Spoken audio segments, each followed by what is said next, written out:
Hi there. Here's a quick video on how to structure your visualization in a static mode that will not be draggable by your user in your visualization in Tableau. What do I mean? Most often times we come here to create a cross tab. For example, let's drag in product name, add-on members, and we, for example, have their order ID. In this manner, we've created a cross tab already, and possibly we can just put the profit in text. Now we have this already highlighted. So if you want to put more fields in the text, you can just double click and you have your measure name automatically in the text field. So users can expand each of the columns to whatever size they want, they find suitable. You can see I'm expanding and it's responding to me. But if I just want to like create maybe a visualization, I do not want it to be expanded, I just want it to always be that way. How do I go about it? For example, this one, I can't, it's just static, it's fixed. How do I go about creating this kind of visualization? And so that brings us to the concept of how axes work and measure values work.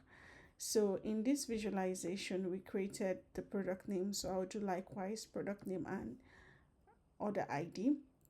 I'll put in product name, add-on members. You can decide to filter to whatever size you want. Order ID, I will bring in here, add-on members.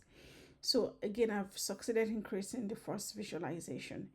So if I do not want this in place, I'll just make this off.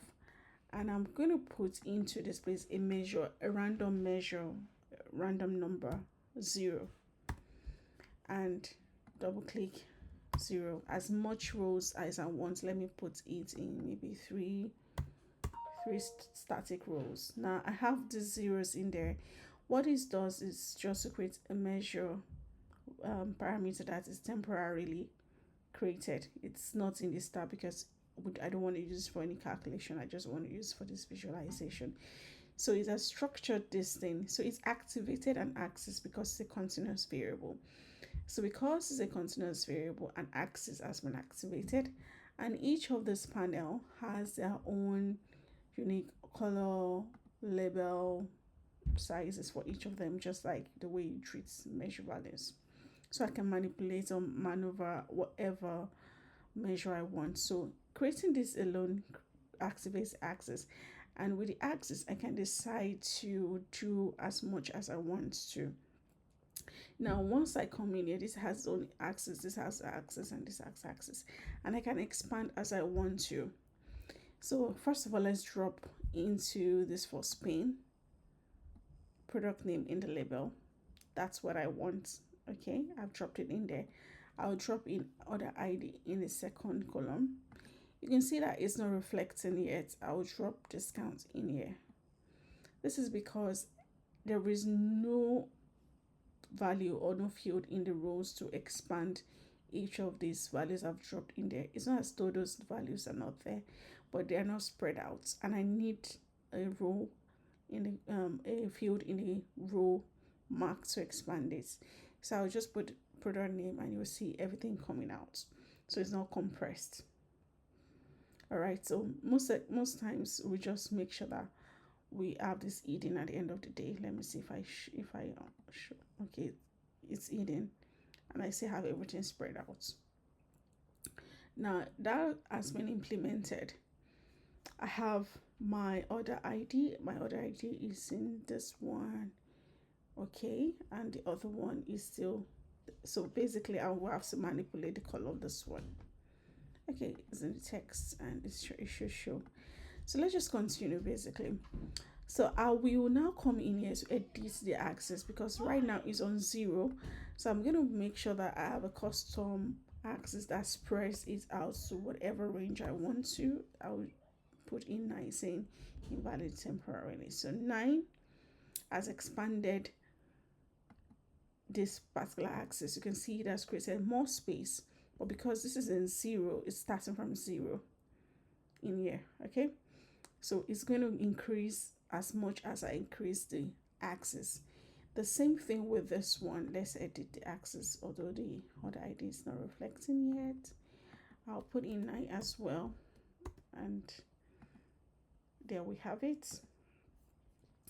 Let's just drag and drop again into the space. Maybe we'll use region this time around. Let's see.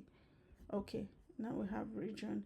So apparently, I think not all of them have the order ID in place. So let's scroll up.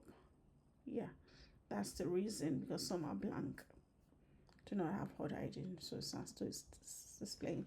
So this creates spaces at the back of each of the axes, and that's what happens. That's the structure is still maintained. Each of the pane is still maintained. However, it has tilted or created more space before the text. The same thing, I can decide to put in edit axis, custom, and put 9 in here. And that, there we have it. It's tilted to the end. So for me to make sure that I can play around the space, this is the range, the space I'll be using for this particular measure. It won't be more than this. It won't spill over to this. So that's what's beautiful about this. It won't spill over to the next pane. It's fixated. So, but I want it to be, this text to be in the middle. All I do is to come in here and increase the value. So it won't start from 0. It will definitely, I want it to start maybe from 4. Okay, sum of 4. So you can see that it has moved to 4 into this place. So I can decide to change the color of this one to pink. And I don't want border, so the border disappears. So now it's starting from 4 and it's ending on 9. All right, just because I decided to play with the value of this one. So if I change this axis to, let's see, to possibly 15, see what implication that's going to give us. You can see now that it has created some values in here. All these ones that are still there is because they utilize all the spaces in the axis. This one finished when it got to this particular place. So this particular approach makes you define a static position for your text and for your columns, really. So if I decide to tilt this, let's just move it to 2. Maybe the space is too much. You can see this has moved in here, and we still have 14 in here. Let's edit this axis to -1, or possibly -3. Let's play around with any value we want. Yeah, there we go. So we have -3 as the starting position for the axis, but the starting position for this is from 2. All right, let's change it back to 0 then. So you can see, guys, everything is starting from 0. So you can increase the axis to create more space, and you can just leave this as 0. All right, because we just not to align. If you want 1, some are starting from 1, some are starting from, so just leave as 0 and makes it uniform. So yeah, that's how you play around with this. Let's move this. Let's filter out all those ones that are empty. Let's say 1 to 10. I just want 1 to 10 or 1 to 5. Let's see. Cool. We can play around with this one. It's not as cumbersome as the other. So if I decide to make this start from 2, this will be from 2. You can see that this is properly aligned and giving us some bars in here. So you can decide to change opacity and remove the.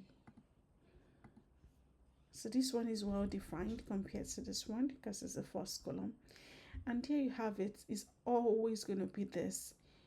It's not expandable. It's always good for maybe for creating a checklist and thereabouts. And you can also change the color change the label, the text you put in there, and play around with them independently, like independent access.